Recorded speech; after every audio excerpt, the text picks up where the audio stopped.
There's a reason some people dream of older women, confident, nurturing, knowing, not just sexually experienced, but emotionally composed, not just desirable, but deeply safe.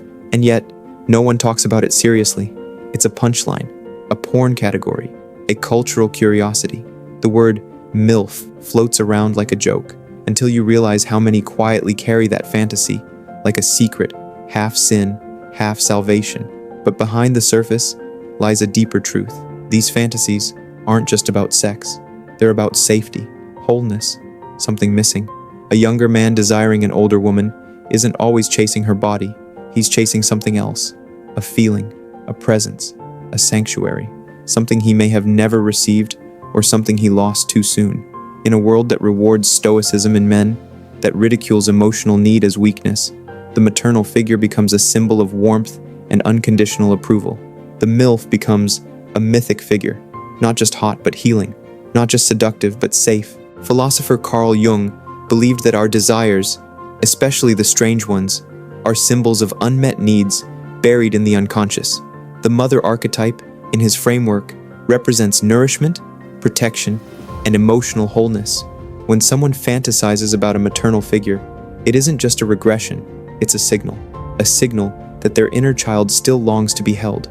It's easy to dismiss fantasies as deviant or indulgent, but they're often more honest than our real lives. In our waking hours, we obey rules, we perform roles, but in fantasy, we tell the truth.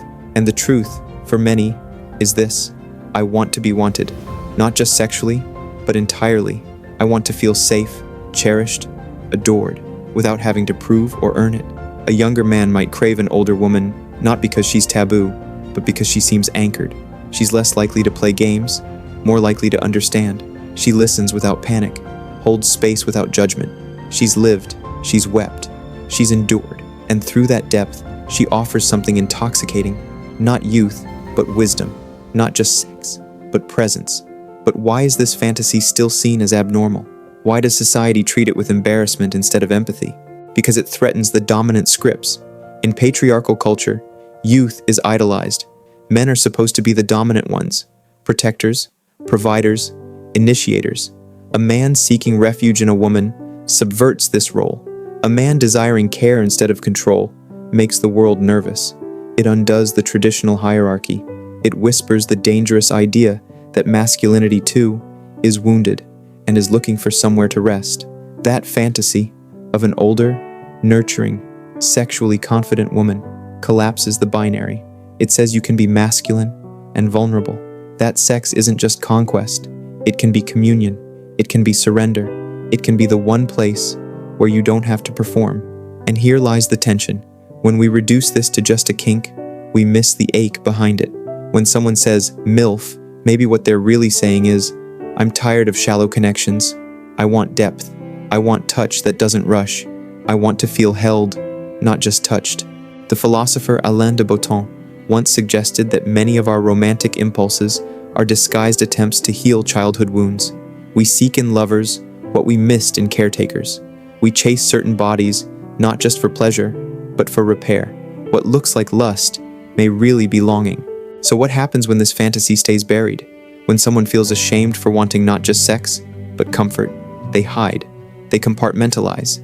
They seek satisfaction in secret, carrying the belief that their desires make them strange or broken. And in doing so, they rob themselves of intimacy, the very thing they crave most. Because what matters is not the label of the fantasy, but the feeling underneath. And often, that feeling is simply this: I want to be safe. I want to be seen. If the fantasy of the older woman is really a cry for safety, then what is it that makes so many people feel unsafe in love? Modern intimacy is strangely paradoxical. We're more connected than ever, and yet more emotionally isolated. We're taught to swipe, match, message, and perform, but rarely to open, to listen, to be real. In this culture of constant validation and instant gratification, relationships often feel transactional. What can you give me? What value do you add? But the older woman, the MILF in cultural shorthand, often represents the opposite. She's not chasing validation. She isn't performing youth. She's rooted, aware. She offers what younger partners often struggle with: emotional attunement. And more than appearance or experience, is what makes her so powerfully attractive to some. In truth, this fantasy is a rebellion against the superficial, against immaturity, against the exhausting grind of always having to impress. Because at its core, the MILF fantasy is not about being seduced, it's about being accepted as you are, without needing to be more charming, more accomplished, more masculine. It's the fantasy of not having to prove anything. Psychologist Donald Winnicott introduced the concept of the good enough mother, a figure who provides steady, reliable care without being perfect, not idealized, but emotionally available. In the psyche, this becomes a template for emotional security. So when people desire older women, they may be reaching for that psychic template, the internal image of someone who won't abandon, criticize, or withhold affection. This kind of desire doesn't emerge in a vacuum.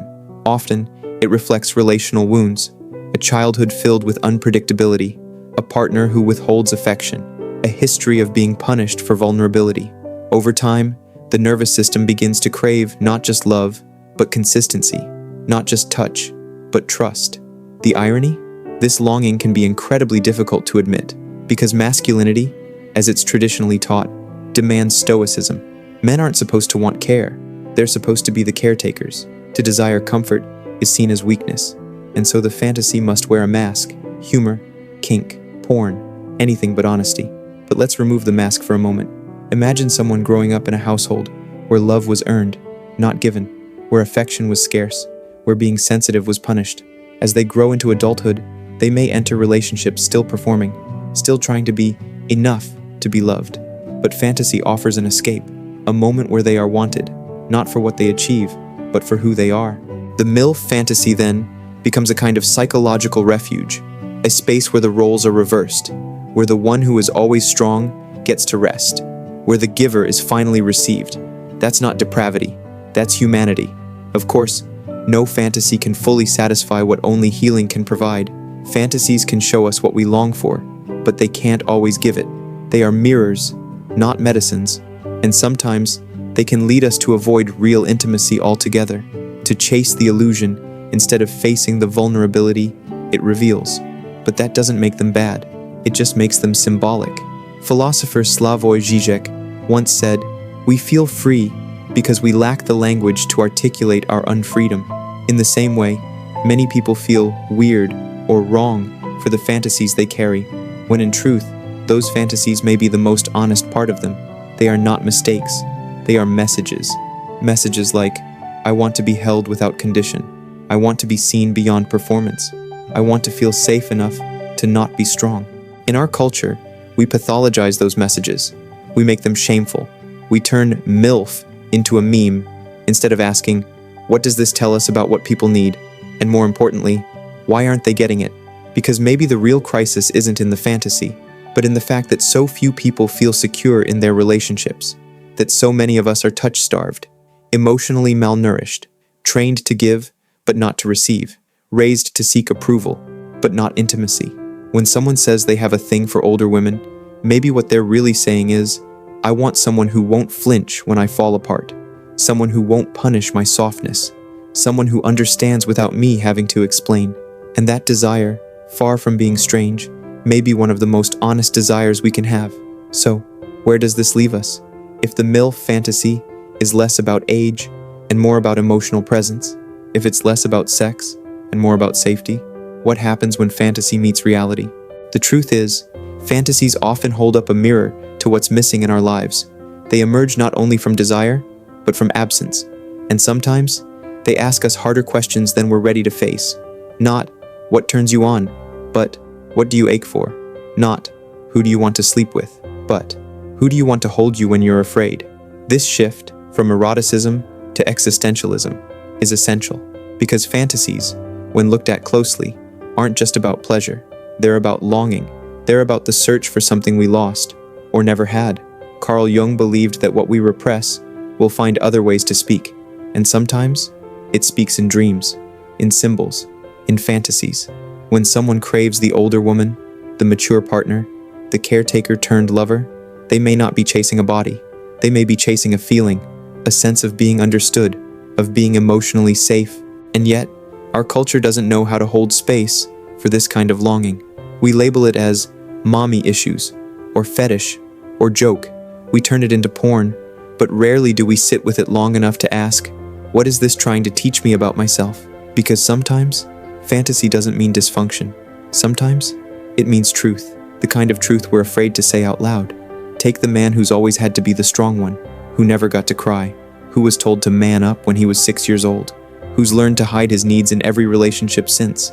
He may fantasize about the older woman not because he wants to regress, but because he wants to finally be free, free to fall apart, free to rest, free to not be the one holding everything together. That's not weakness. That's longing for balance, for relief, for something the world has never allowed him to have. Philosopher Erich Fromm once said, "To love without knowing how to love wounds the person we love." And in many modern relationships, people are wounded not by cruelty, but by absence. Not by what's said, but by what's never spoken. By the emotional malnourishment we never learned to recognize. So many people are walking around with unmet needs, hidden behind ambition, humor, sarcasm, or sex. And when those needs go unmet for too long, the psyche finds its own language, a language we call fantasy. In this sense, the MILF fantasy is an act of self-preservation. It offers, however briefly, a glimpse of connection, a feeling of being known, held, guided.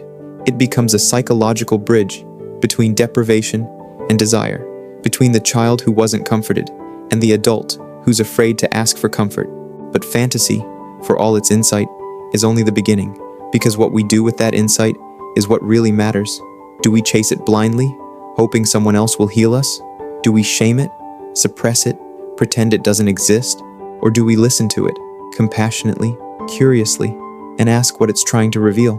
This is where transformation begins, not in the fantasy itself, but in the courage to interpret it, to let it show us what we crave, and to begin cultivating those qualities, not just in others, but in ourselves. You want emotional maturity? Be emotionally mature. You want attunement? Start by attuning to your own needs. You want safety? Create spaces where both you and your partner can be vulnerable without shame. Because sometimes, what we're really longing for is to become the kind of person who can finally receive the love we've spent our lives fantasizing about. And here's where philosophy gives us hope. Nietzsche once wrote, "Become who you are." That's the call at the heart of this conversation. Not to repress your fantasies, not to act on all of them either, but to learn from them, to understand what they're pointing toward, and to walk in that direction with honesty, courage, and care. The male fantasy isn't strange. It's not dirty. It's not broken. It's a message. And maybe the only real mistake is refusing to hear what it's trying to say. So, the next time you feel it, that ache for the older woman, the nurturer, the calm in the storm, don't ask what's wrong with you. Ask instead, what part of me still needs to be seen? And am I brave enough to see it, not just in others, but in myself?